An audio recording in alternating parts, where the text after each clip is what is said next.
আটা দিয়ে বানানো ছোট ছোট মিনি ভাটুরা বানাবার জন্য প্রথমে পরিমাণ মতন আটা নিয়ে নিয়েছিলাম।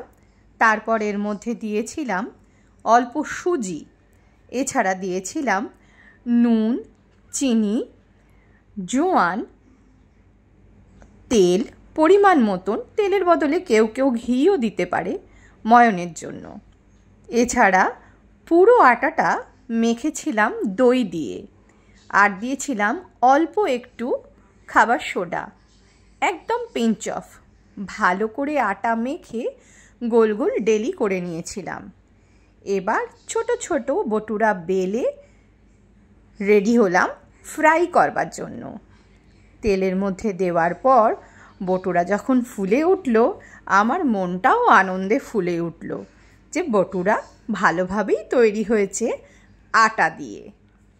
এরপর বটুরা ফ্রাই হয়ে যাবার পর ভালো করে তেল ঝরিয়ে তুলে নিয়েছিলাম,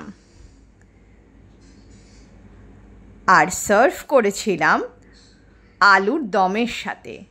চটপটা আলুর দমের সাথে এই বটুরা খেতে কিন্তু দারুণ লেগেছিল। আলুর দমের রেসিপিটা চ্যানেলে দেওয়া রইল, পরে দেখে নেবেন। আজকে বলুন তো এই বটুরা কেমন লাগছে? এই ছিল আজকে ডিনারের মেনু। ছোট ছোট মিনি বটুরা, তাও আবার আটা দিয়ে। দারুণ না?